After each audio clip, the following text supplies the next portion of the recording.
Hello, everybody. Welcome to End Times Talk and good afternoon. I hope you're all doing well and uh, everybody's getting close to getting done with their daily stuff and going to be heading home and with that comes transportation and that's all being affected now.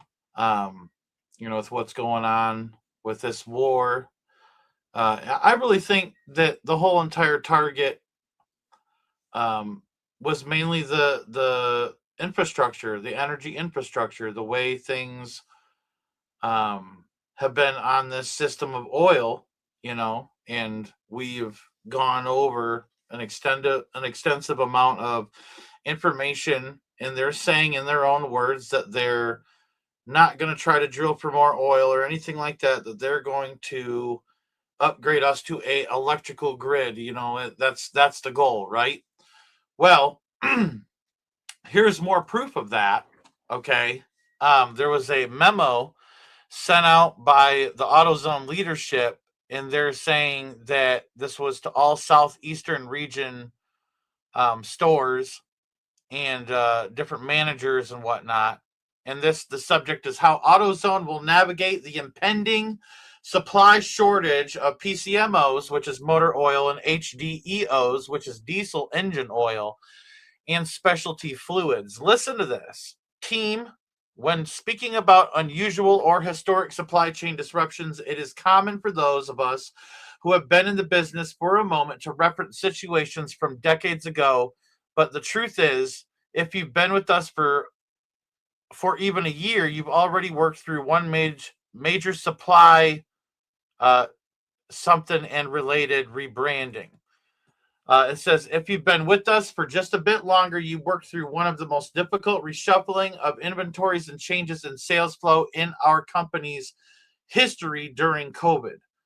That's why I'm not worried by what we're facing today. Preparation and dedication of every one of our team members will see us through this as you all did before. So they're relating what's happened before to COVID. Isn't that interesting? Okay. So, what new challenge are we facing? In the interest of total transparency, there's zero benefit in mincing words, is what they're saying. Due to the unfolding situation in the Middle East, we're facing the largest supply shortage of lubricating fluids in the modern history of America. Um, Something realistic, middle of the road estimates for our average available something, it's cut off there, in this product category to drop by 40%. 40%. So that's almost half of what is out there right now. They're saying 40% of that is going bye-bye. That's how bad the shortage is, what the AutoZone is telling their people. All right. And then the rest of the letter, some specific products will have better availability, others will have far worse, and some will become entirely unavailable. Oh, wait until you hear what it says next. Wait till you hear what it says next. Hold on. Costs will rise, often dramatically at non-standard intervals. So if oil is getting this bad, then what is gas about to do? Okay, just putting that out there. All right. And it says, and margins will be squeezed. All right. It says, but in crisis, there's always opportunity to find the light by evolving to the situation, by helping our communities who are going through the same struggle. AutoZone has been tirelessly working behind the scenes to do exactly that. Listen to this. In the coming weeks, we will be providing full training sessions on our in development motor oil and specialty fluid substitution recommendation system. So they're going to start to tell you to use something different in your vehicle for you to even use your vehicle. That's how short motor oil is going to become. And then if that's the case, then what is gas going to do, right? So listen to this. It says, this substitution reference will incorporate guidance from every automotive manufacturer on the tiers of approved replacements, from minor warranty secure viscosity changes to emergency use only products. So they're going to have a list of things that you're going to be able to use supposedly for motor oil in your vehicle. It's got to be approved, okay? but they're saying, it's minor warranty secure viscosity changes. So they're saying that your warranty will still be okay with this and all this stuff. But so there is such a shortage of oil coming that they're talking about using replacement oil and then even emergency use only products in your engine. There's some of this that's cut off with this third page in here, and this is a leaked AutoZone memo. Okay, something Toyota drivers coming up on an oil change in OW16 isn't something. It might recommend STP any mileage 5W20, so they're saying that these are different oil replacements. Basically, is like, oh, okay, you need this, but you can use this type of oil that we do have. This is approved or whatever, but it just is giving you an example of how things are.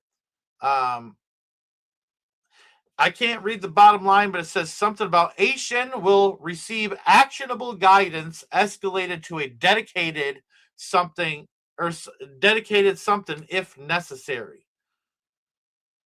So there could be a permanent position for someone to just kind of be the mouthpiece for this situation for AutoZone. And it says here, we plan to become the go-to solution provider for those met with empty shelves and fear of unknown replacements. We'll provide guidance and supplies to the soon-to-be first-time home oil changers who can no longer spare the increased costs coming to every lube chain. Yeah, that's exactly it. I remember, like, during this investigation stuff, I had told my wife, I said, I'll pay for an oil change because I'm using the car, you know what I mean? And I'm pushing the car to extreme lengths, traveling as much as we are. We have an older vehicle. And we planned for $80 for the oil change because the vehicle, it's our only vehicle, it has to be taken care of. And when we went, it completely drained me. It was $120 out the door. It literally almost doubled in price. And if it almost doubled in price now, well, I wonder what it's going to be when it comes to this. So people are going to have to learn how to do their home oil changes and things like that. But so they're saying for the soon-to-be first-time home oil changers who can no longer spare the increased cost coming to every lube chain. We intend to beat every competitor at meeting this challenge head-on and expect tens of thousands of new customers. WITT opportunity abounds. Together, we'll all assist in maintaining an essential normalcy in times of hardship. Keeping America on the road. So it's a time of hardship. So what does the leaders of AutoZone know, and the CEOs that are meeting with people in government, I'm sure, and all this stuff know, and they're talking about times of hardship. All right, and I've been trying to tell people the lingo is we're not going back to oil, we're transitioning from oil. And that's what people don't understand. If you listen to the world, or the world powers, the people that are in the power seat, they're telling you that it's going to be an electrical grid, and that's what it's talking about. And so they're talking about intermediate transitions and what we're going to use up until there's nothing left. Is kind of what it is what it's playing out to be. I have you, and I mean, like, here's the proof in the pudding. Have you heard anywhere that they're talking about we're going to start drilling? We're going to start drilling.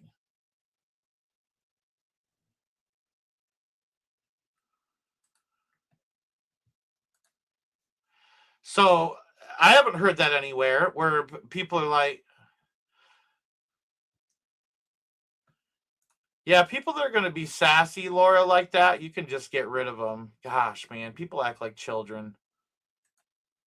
I appreciate you, Laura. Thank you, sister, for moderating for me. But so, uh, if there is this, and this isn't a hypothetical situation, this is an absolute. I believe we are transitioning, and so if we're on, and I said this just the other live, if we're on one platform, one system, on oil, dependent on oil, and if oil ceases, everything ceases, and they have a backup plan, and there's a transition, that means a collapse has to come. that means a collapse has to come. And that means that there is coming a time, probably sooner than later, where everything in the motor of the world is going to seize up, and there is going to be a destabilization or a minimum civil unrest, because people are going to be upset that the problems haven't been figured out yet. But it's about creating those problems so they can install a man in a global government to have all the answers, one man ruling the whole world. And the Bible calls him the Antichrist.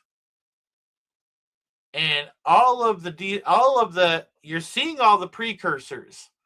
You're seeing all the signs, you're seeing all the red flags, you're seeing all the caution tape that's been, wrapped around everything as we've been maneuvering these last days.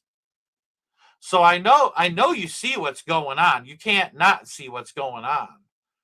And so with each step we take, it takes us a little closer to that clock hitting midnight, so to speak.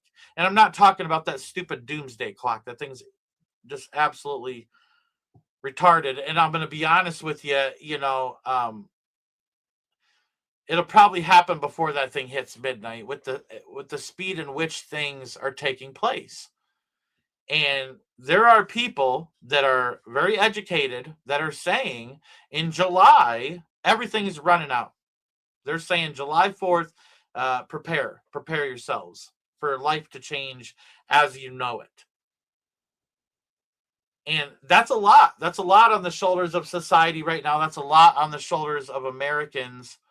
That's a lot on the shoulders of people in other countries to worry about these things. We're just trying to make it. We're just trying to live life up until Jesus comes. We're just trying to fulfill the commission and do our job, and wait until Jesus comes, or until we go home to be with the Lord, either or. And they got to keep throwing this kind of stuff at us. And it's been a few years since the pandemic, and it seems like every so many years there's another major crisis that comes. And from what I see, there is so many different things being thrown at us at once. They're hoping something sticks. I do believe the oil situation is something that's sticking. I believe that no matter what, even if we go through some sort of lockdown pandemic, there's still going to be this angle of the oil shortages. Wouldn't that be terrible if there is, we'll say, an Ebola pandemic? God forbid. But if there is, meanwhile, nobody can drive anywhere or do anything. You see what I'm saying? Or, get to where they're going, or get to the hospital, or, go to work, or, whatever. And then there's all these stay-at-home orders I've shown you from the Independent Energy Agency's website, where they literally have, probably 50, 60 countries already in alignment with a energy lockdown. They're already in step with it. You know what I mean? And it's a matter of time before America and Europe and Canada and all these other places end up in that same boat. You know what I mean? And there has to be something big coming, because they want to get us to that Agenda 2030 scenario. So we can't live life right now as if nothing's going to happen, because it's obviously unfolding right in front of us as we speak in real time. Even with this, and I find this kind of interesting with the Ebola situation. The World Health Organization is opposing, and I'm not going to play the video, it's 3 minutes long. The World Health Organization is opposing the U.S. travel ban on the Ebola affected countries, the places that surround even the DRC, the Democratic Republic of the Congo, places like Uganda, South Sudan, all these different places. There is a travel ban right now, but the World Health Organization is saying that they oppose the U.S.'s decision, and they recommend contact tracing instead. So this is what I see right here, right now. Okay, and I'm gonna tell you, this is not good. Okay, we have a Ebola situation that they do not know the extent of how out of control it is. All right. They've told us this. I literally read to you the World Health Organization's page on it two lives ago. And they even said this is an extraordinary event, is what they're saying. And they're saying that it's out of control, but they don't know how out of control it is. Okay. And then all of a sudden, now they're telling the America that they should have done contact tracing instead of no flights. So this means the World Health Organization has no plans to keep different countries safe from this thing. They just want to make sure that they watch everybody and where they're going when they have it, and that they're quarantining. It sounds to me like the way it's being handled, what they're telling the United States, what they're opposing, is telling us how they're handling it in other countries. So there's no travel bans. They're saying that the travel ban restrictions are not supported under the IHR recommendations. So what that says to me is that they're allowing things to just move about in all these other, in Uganda and the DRC, Democratic Republic of Congo, and probably the South Sudan, all the places around it, you know what I mean, are just being allowed to fly about. And I'm just saying, I'm not saying that there's gonna be a pandemic, an Ebola pandemic, even though there's a whole show about it called Containment. Someone asked me yesterday, what's a good show to watch, that's about this kind of stuff? And a lot of people will reference Outbreak. But there is a TV show, and he told me that it's on Tubi. If you have a Roku TV, it is on Tubi for free, but it's called Containment. There's only one season, 13 episodes, and it is about basically an Ebola outbreak, a hemorrhagic fever outbreak in a city that gets quarantined off, and it is full of Illuminati symbolism. It is full of predictive programming, and I've there's a lot of people, and I know a lot of people in healthcare, and I've talked to a lot of people in healthcare. There's a lot of people that have been expecting an Ebola pandemic. There's been talk about this for such a long time. It goes so far back. You would be so surprised. All right, you would be so surprised how far back it goes. Where there's a lot of nurses that are in the know that are expecting an Ebola pandemic eventually. Is this a precursor to what could come eventually? Maybe. Is this it? Maybe. Could this come to nothing and nothing in the future? Maybe. I don't know. I can't speak in absolutes, but there are things that are showing me that they're not taking things serious. I mean, they're taking things seriously because they declared an epidemic of international importance. They're saying it's a national problem, but has the potential to spread. They're saying that this thing has the potential to spread. And I will tell you right now, and I know for a fact because I did the research, there are 27 travelers daily from the Democratic Republic of Congo alone to the United States. So if any one of those people had Ebola and they're here in America, not contact traced at all, and they're incubating for 21 days, all right, and then in the next, I don't know, 10 to 15 days or whatever, get symptoms, but spread it to 20 other people that aren't being contact traced, that spread it to 20 more people. You know what I'm saying? And then that incubates. Then what happens is we get something that jumps borders. And it's obviously they're saying that there's no treatment for it and that there's no vaccine for it. But you best know that they're developing a vaccine, that they gave almost $27 million to Moderna to be able to make a Bundibugyo virus vaccine, among other vaccines.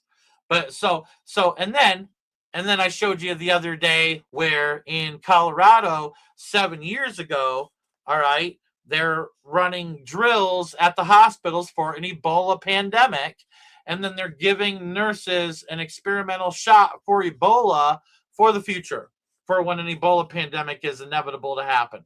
So here's the thing. Then we got foreign nationalists. I showed you yesterday, foreign nationalists that are coming and smuggling vials from Africa into America to the Rocky Mountain Laboratory in Hamilton, Montana. All right. And one of the workers gets bit by a monkey and they covered it up.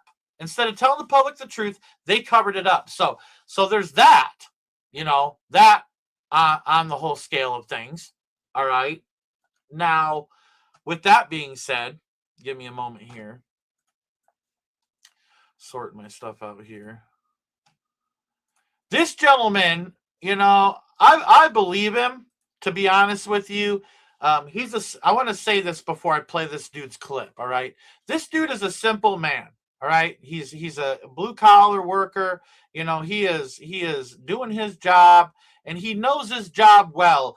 And obviously he's making a video because he notices a change in his job, a change in what he's doing. He doesn't say exactly what he does except for deliver things for a living. All right. And so with that being said, he's obviously noticing a change. So that's why he's saying it. But I want to play this dude's video real quick so that way you can hear from his words what he's seeing. And obviously he's catering to wealthier clients. He might not be privy to how much a house costs or whatever, but he's catering to wealthier clients. Listen up. I have noticed a very strange behavior among the rich folk. I've been delivering since 2014, and I have never seen the rich folk prepping like they've been doing the last 2 months. They have buying a lot of them. I have been buying dry foods, buying generators. A lot of them have been trying getting dry foods, rice, like beans, like all this stuff I've been delivering. And when I delivered, they're like, "Oh, put in a garage." One of this other guy, he has his whole entire garage built out. And when I asked him why is he doing it, he's just like my gut feeling. So I don't know what they're being prepped for. Why are they buying so many of the emergencies but they're buying a lot. They're prepping, and I deliver to people who are earning million plus. Some of these houses are like $2-3 million, and they're prepping for something, not to leave or go anywhere, just to stay in. They're prepping. That's highly suspicious. So he says he's been delivering since 2014.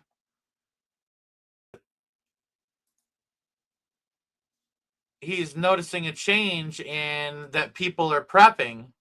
And he said they're not prepping to bug out, they're prepping to bug in. And so, I do believe that there are people in this world that are elite people in the know that are privy to information that we are not as, the lower class citizens, the cave dwellers, that we're not privy to. And I think that there's something going on.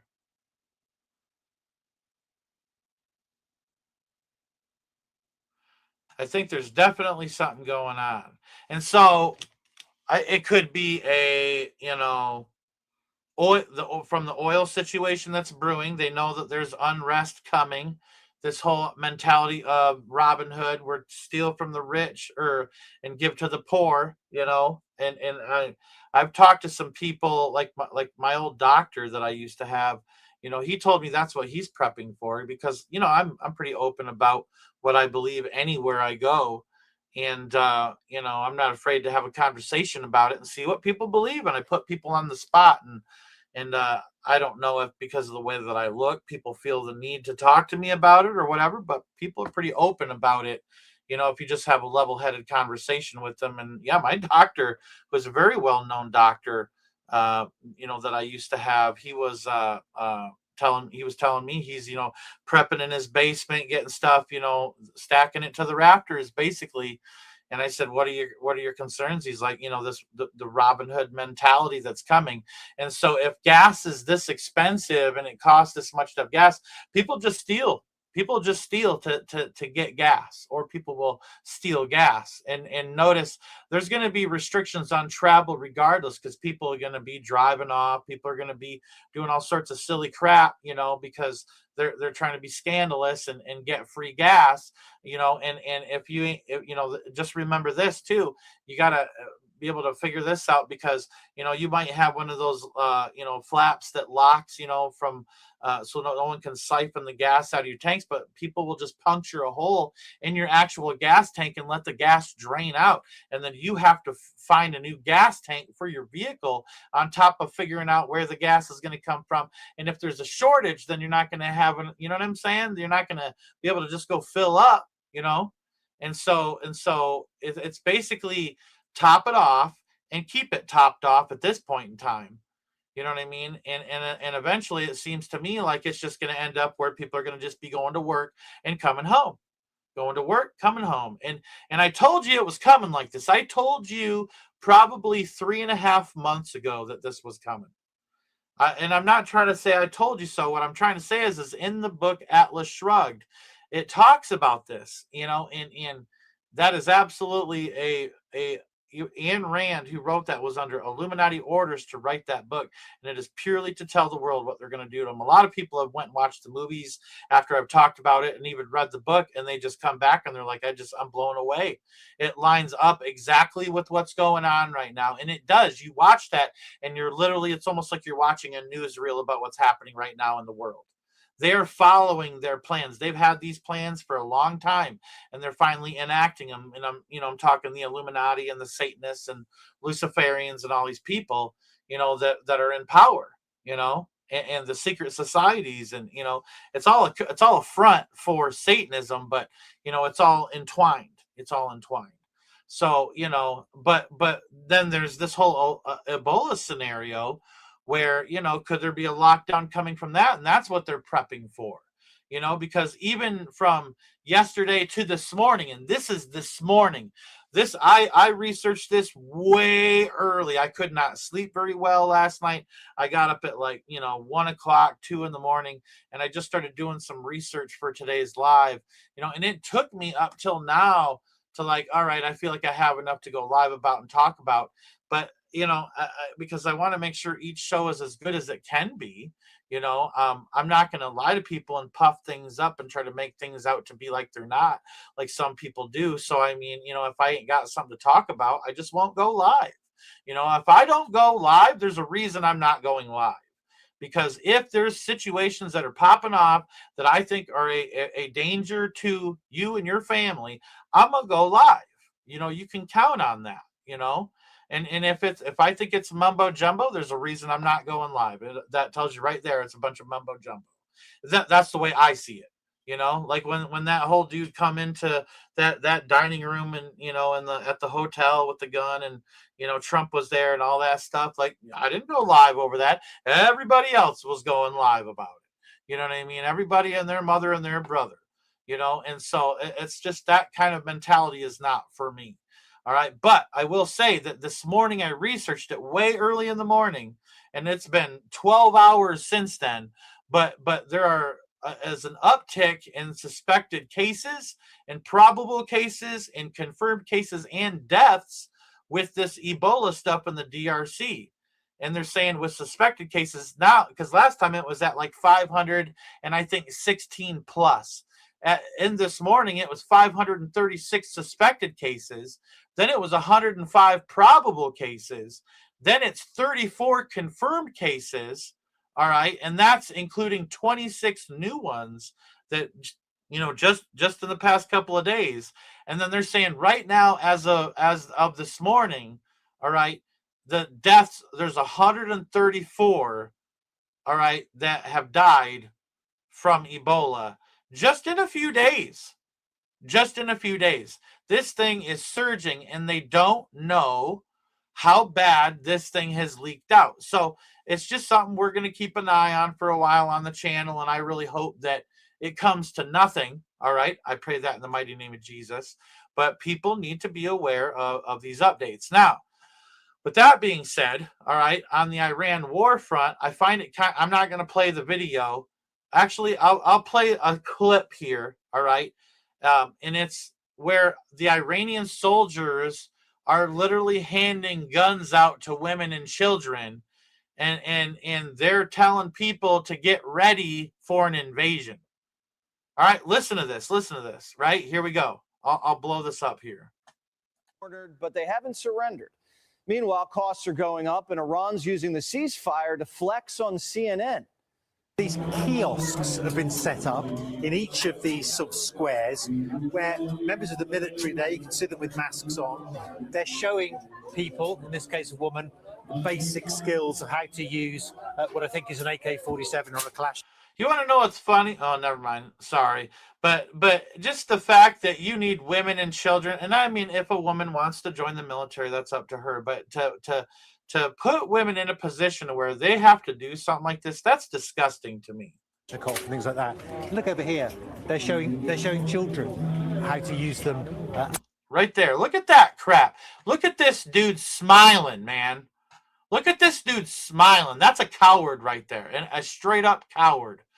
To put an AK-47 in the hands of a little girl, not in the plans to teach her how to protect herself as a woman, all right, or to provide food for kids or whatever, all right, for the future, just to know how to handle one. But this is so that way these kids can fight for them.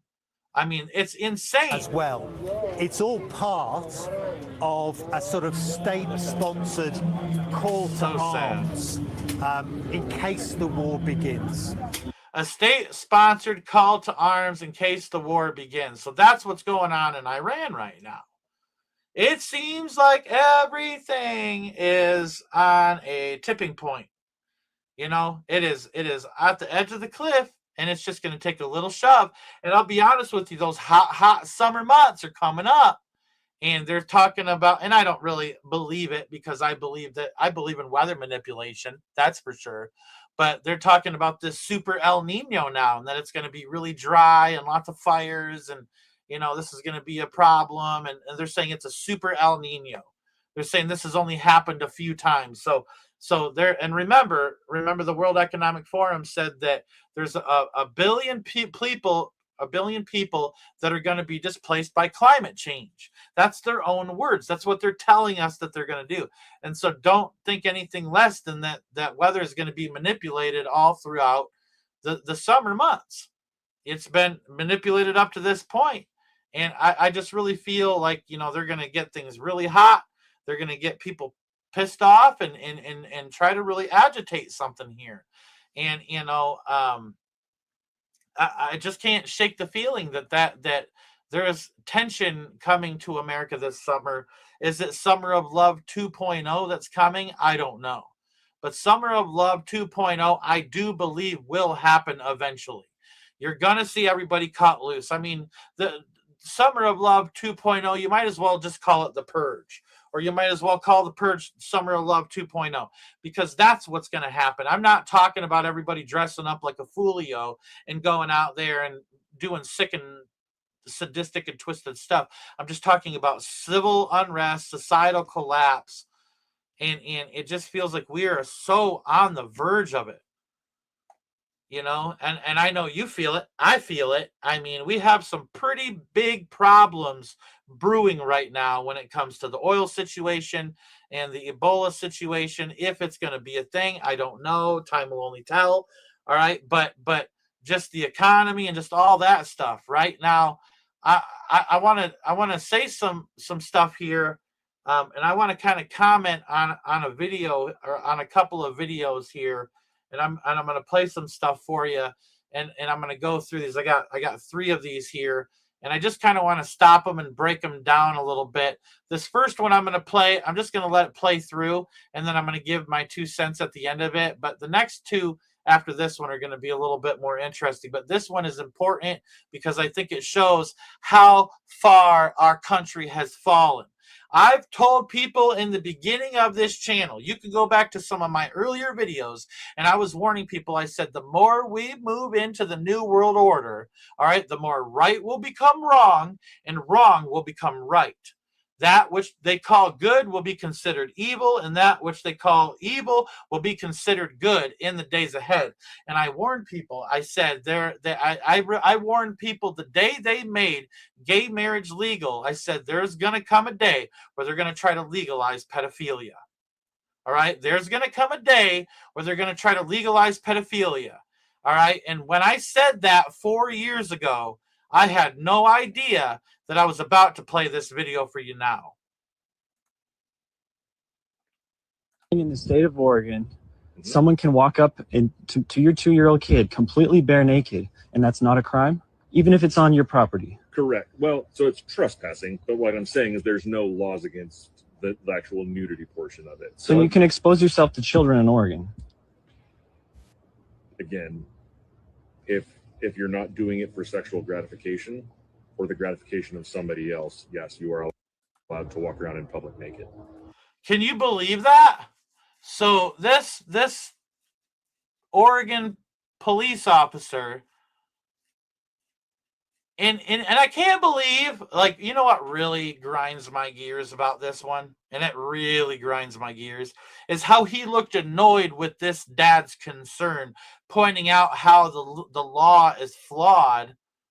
And he goes, and he like rolls his eyes and he goes, again, you know, it's this blah, blah, blah, blah, blah, being all smug about it. It's like, dude, and this gentleman, and I'm not going to play the rest of the video because there's a lot of cussing, but the rest of this video, this gentleman talks about how a naked man walked up to his daughter who was playing in her front yard and exposed himself to her. And then this guy, you know, called the cops, and the cops are telling him when it comes to him being nude in public, there's nothing they can do about it, but the private property is trespassing. So this is, I don't want to live in a society where kids are allowed to see that stuff. I don't want to live in a society where you have gay pride parades and children are at these things, and the horrible acts that I've seen from video footage that, like, people, like, you know, conspiracy theorist news channels put out there about the drag queen, you know, strip shows and the drag queen story time. And then you got the San Francisco Gay Men's Choir saying, we're coming for your children.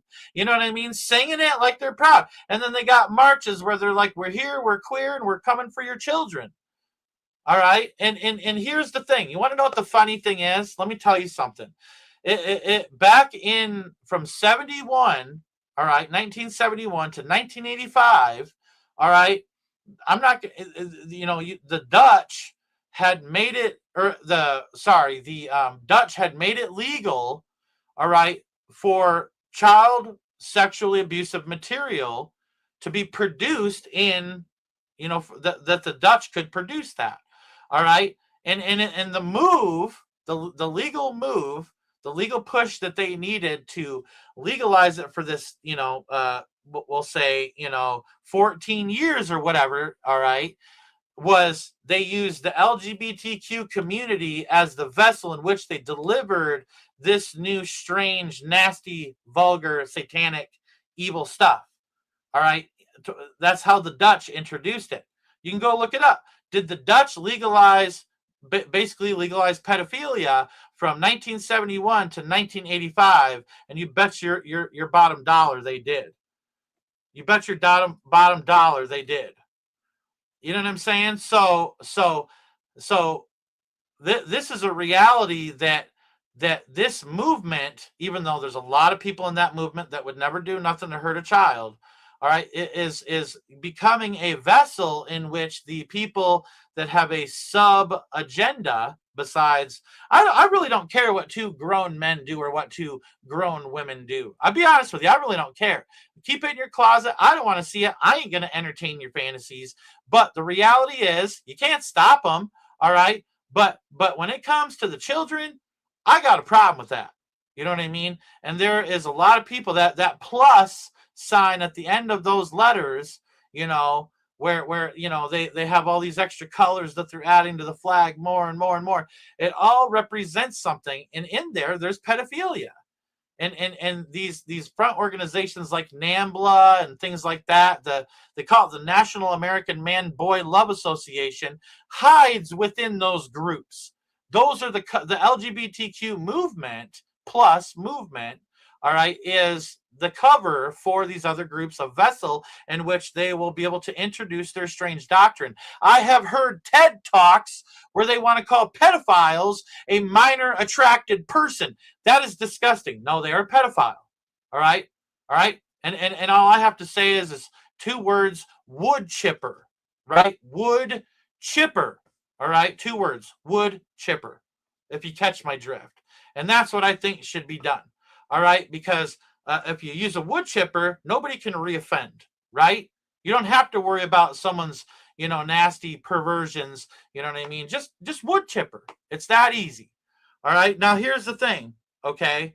In Oregon, all right, they've made it legal for an adult to walk up to a child, without any clothes on. That's disgusting and vile. So hello, Sodom and Gomorrah.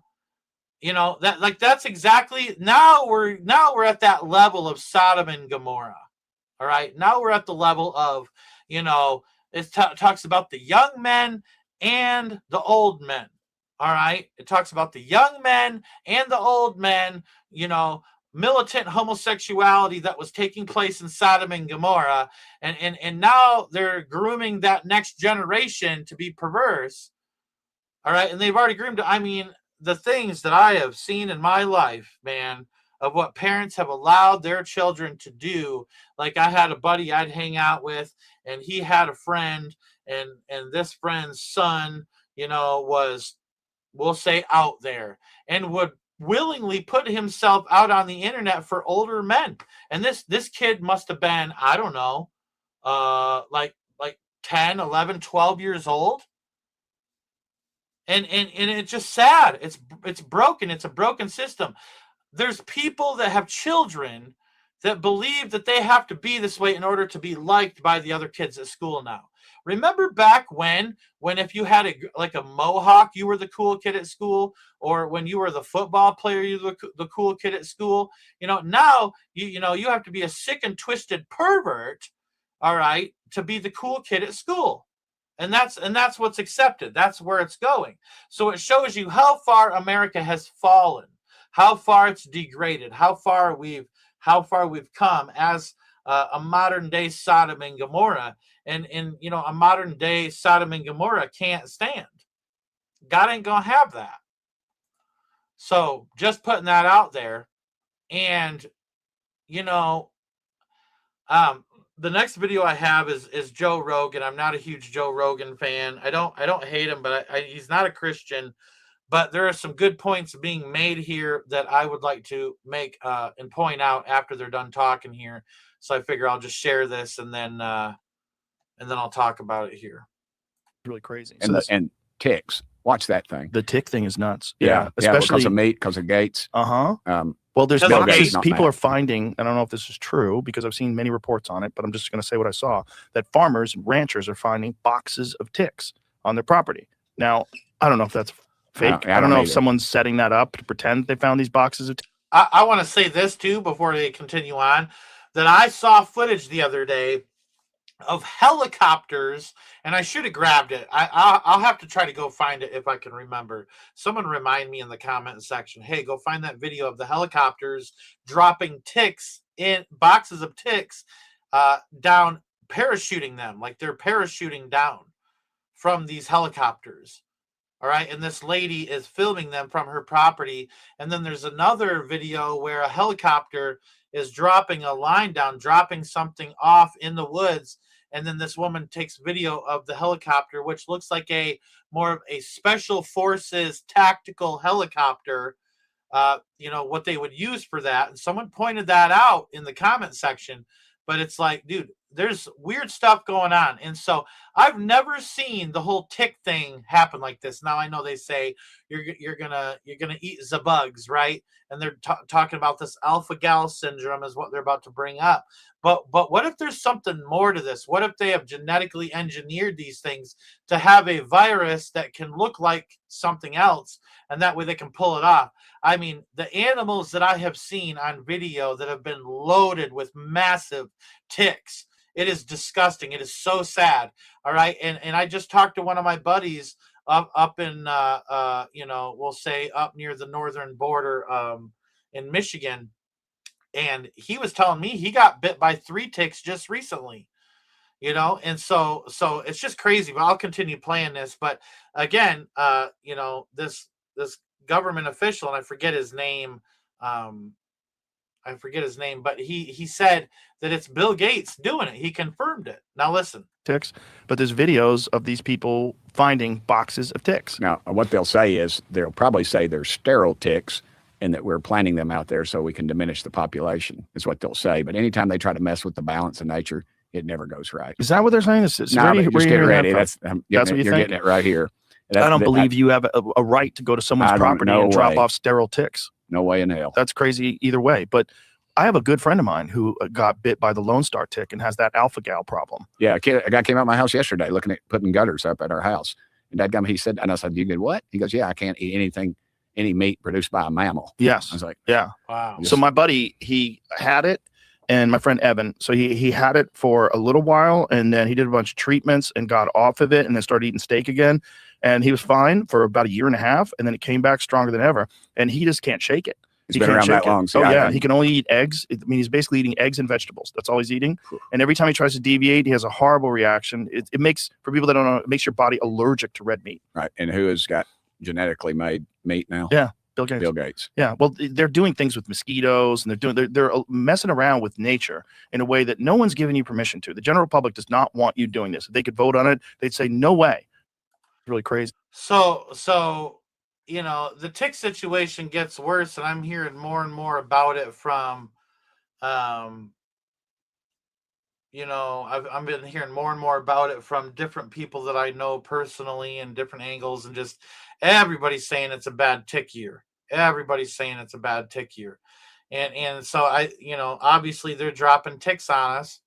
And even my wife and people that she knows on her side of the coin, she was saying that, they're even people that she knows are even talking about this, so it's just nuts. It's just nuts.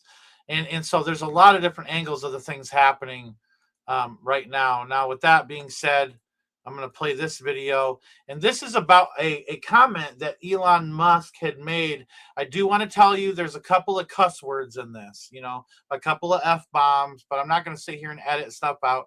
We're all adults here. But so I wanted to show this to you because what is said is pretty profound. And again, we've been talking about the year 2027, right? Prior, we've discussed it. Now check this video out. After 2027, there will be no way back. Elon Musk said this in a podcast with Lex Friedman, a line that was later cut. When asked why, he fell silent for almost a minute. Fuck, that's a scary minute. Then he quietly said, shout out to Lex for letting him sit there with that. That's pretty heavy. Then he quietly said, it's not a catastrophe, it's a transition. The transcript left behind 3 themes that gave him away: autonomous intelligence, loss of meaning, and energy independence. It all sounded like a forecast, but now reads like a diagnosis of the era. The first sign is the collapse of attention. Musk said humanity will stop thinking in cycles. Planning for the future will shrink to the horizon of updates. That line hits me hard. People will stop building. And that's crazy because he's saying that people aren't going to plan for a future anymore. They're just going to sit around and wait until they're given basically a briefing, and that's kind of where it's at. It's like I got a buddy really close to me, really good guy, Christian man, but they're very concerned about the shortage that's happening, and they're stocking up, and they canceled their family vacation because they see the writing on the wall. And it's just insane to me where we're at right now. I'll continue playing this though. building and start simply replacing. MIT research confirms a generation born after 2000 holds attention for about 8 seconds, less than a goldfish. I used to say that to Alessi, but he's gotten a lot better now. Musk called this cultural Alzheimer's. We're not losing memory, we're losing the ability to think. The second sign is artificial. It's because people are using artificial intelligence. Mankind is losing the ability to think because they don't have to think anymore with artificial intelligence. Now artificial intelligence is doing the thinking for them.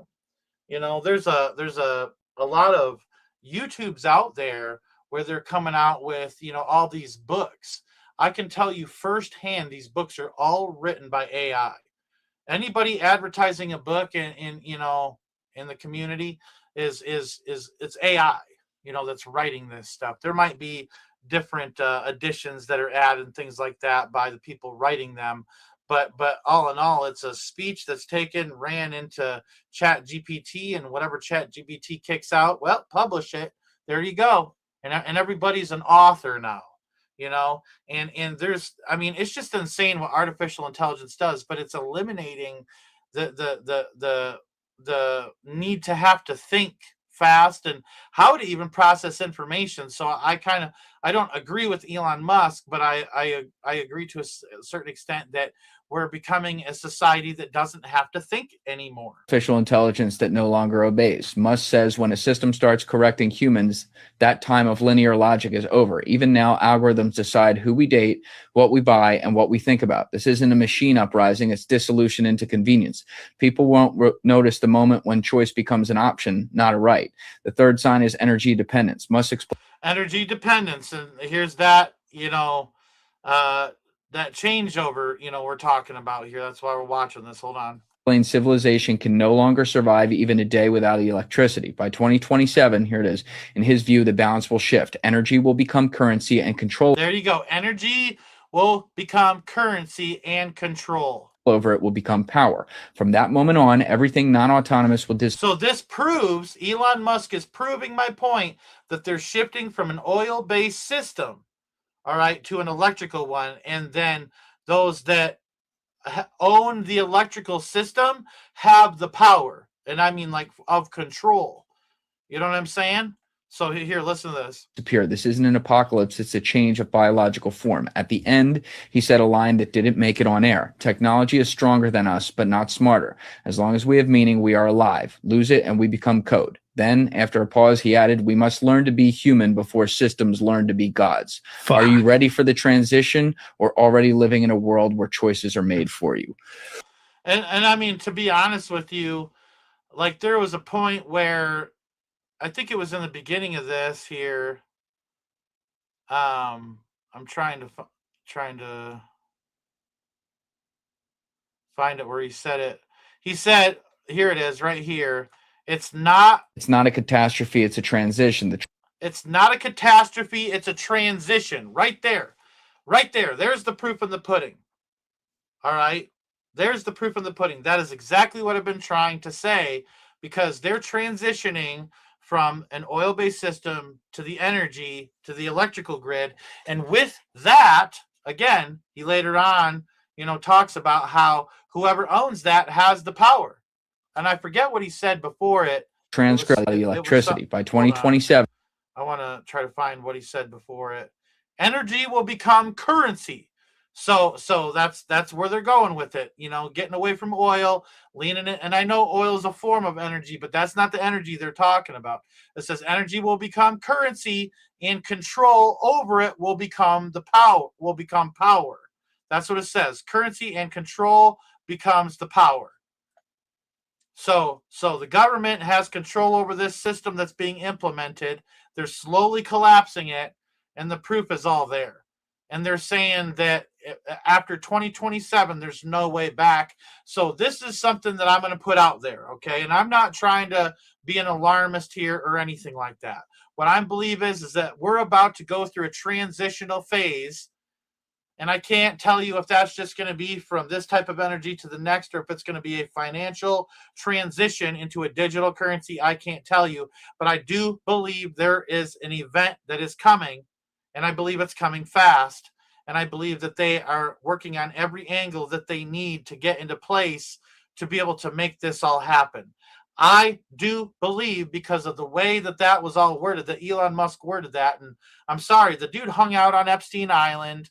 That's a fact, or maybe not on Epstein Island, but he was seen with Ghislaine Maxwell and Jeffrey Epstein. There are pictures out there, and then there's all this talk about his mother being in the Illuminati and all this different stuff. Okay, we could go into it, all right, but I believe he has an acceleration of information, being one of the richest people that lives on the face of the planet. So here's the thing. All right, I believe that there's a transitional phase coming, and that he knows about it, and that he's letting the cat out of the bag, and that's why they had to cut that part of the speech out of his interview that he had with this podcaster. Okay, so the thing is that people are hyper focusing on winning big in these last days, instead of just preparing to ride things out. Like, that's something that I've noticed, is that everybody's out to gain. And I don't think it's about gain. I think it's about being able to hold fast. I think that's what it's about. I think it's about being able to hold fast through the bumpy road ahead, because I think there's a lot of people that think that they're going to be right. And it's really going to be a whole nother way. I don't think anybody can really predict anything. It's just the Holy Spirit is the one that knows what's coming next. And what's in the Bible tells us, what's coming next, and it says distress of nations with perplexity, and things like that. So I do believe that there's a form of a reset that's coming. I don't know what that is going to take. Some people believe it's going to be fully economic. I do know that the Illuminati has plans for a digital currency. They will move us into a digital currency, but I don't believe that it's going to be a crash. I believe it's going to be a transition. And Elon Musk even kind of confirmed that. But I do believe that in this transition, there will be a destabilization that takes place, where civil unrest could happen, martial law, lockdowns, things like that. They want to get the world subdued. They want to wear us out. They want us to give up. They want us to surrender. You know what I mean? That's the name of the game for them.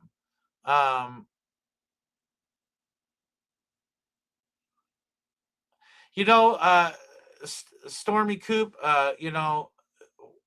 they're asking the question, why do elites want money if there's nowhere to spend it, if they destroy everything? That's because they believe their civilization isn't going to end on the earth. A lot of people talk about just Agenda 2030, and a really lesser known subject that is extremely important that most people have a hard time finding anything on. It's very hush hush, but Agenda 2048, it's as silly as this. They believe after they collapse the world and destroy it, that they're going to shoot off into outer space, and they're going to live for forever, and that they're going to play Star Trek and Star Wars out there. I think that's a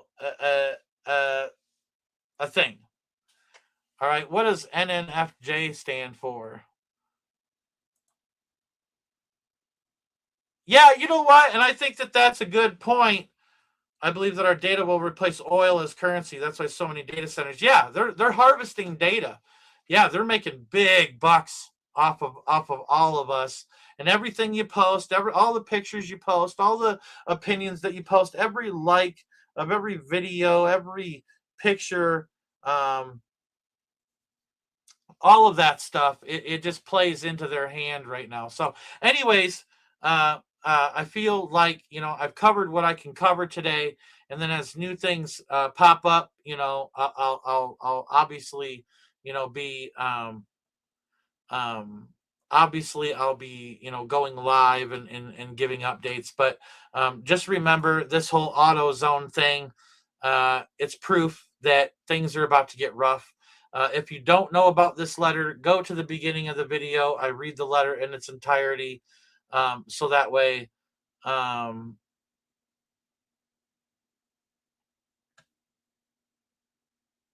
on one second. Yeah, saying a bunch of weird stuff. It's probably a bot, so I'm getting rid of that. Anyways, so yeah, just know that where nothing's going back to the way that it was. You know, we've said before, normal isn't coming back, Jesus is. And now, you know, we can honestly, I think, truthfully say that oil isn't coming back, Jesus is.